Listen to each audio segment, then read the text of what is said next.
Menambah sup. I've seen a lot of change, been through a lot of pain. Some things are not the same as they were. Ayo, siapa yang lagi merayakan Hari Raya Idul Adha di negeri orang? Tentunya ada rasa sedih karena jauh dari keluarga, akan tetapi sekaligus bangga karena sedang berjuang demi keluarga. Mungkin itulah pula yang dirasakan oleh para peserta Dangdut Akademi Asia 6. Lantaran mereka sedang berjuang dan tidak dapat berkumpul dengan keluarga merayakan Hari Raya Idul Adha tahun 2023 ini. Yes. Ini juga tradisional, yes. Yes. Kalau Lantas, bagaimana dengan kisah pengalaman Hari Putra dan para peserta Dangdut Akademi Asia 6 ini ketika mereka harus merayakan Hari Raya Idul Adha hanya dengan para sahabat di asrama?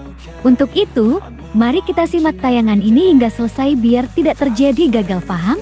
Tapi seperti biasanya, bagi kalian yang belum subscribe mohon kiranya untuk di-subscribe dulu.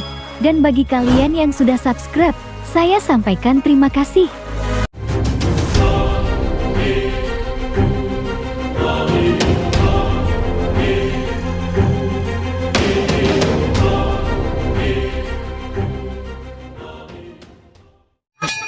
Jangan lupa like, comment, and share. Dan jangan lupa aktifkan loncengnya supaya kalian selalu mendapatkan notifikasi dari channel YouTube ini. Oke, bye-bye. Gunawan ada apa sih?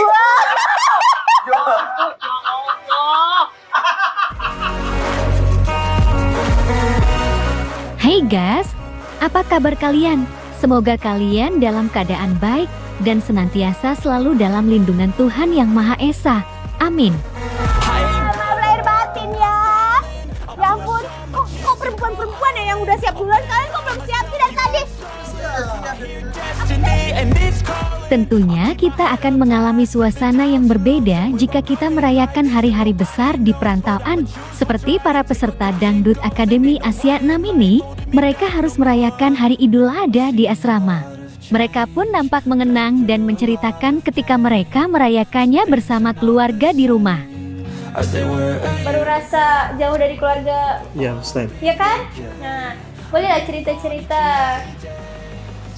Cerita. Hari menceritakan hal yang biasa dilakukan di kampungnya yakni di Jambi.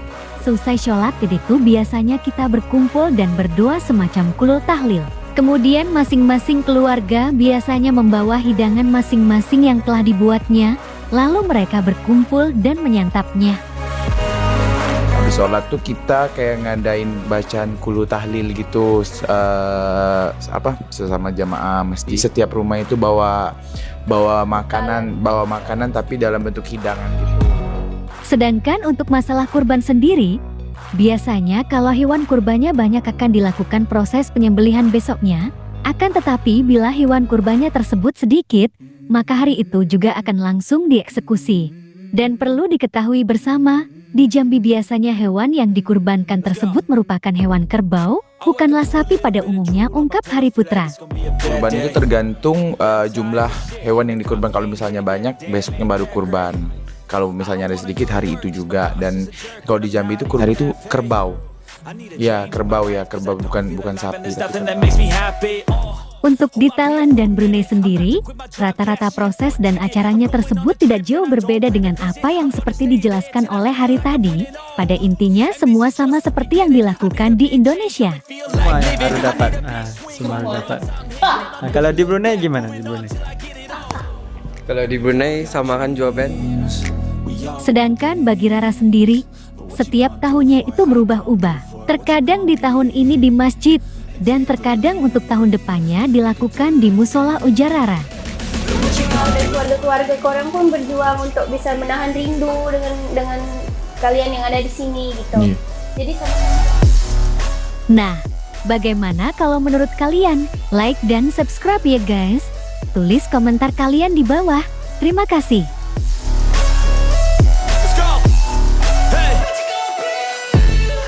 Yeah, this is my life, my strife, my right to fight, to die on. And this is my game to play, to claim a brand new name, oh. And I ain't gonna lie to you, I'm a bit nervous that I might screw everything up that I've ever done.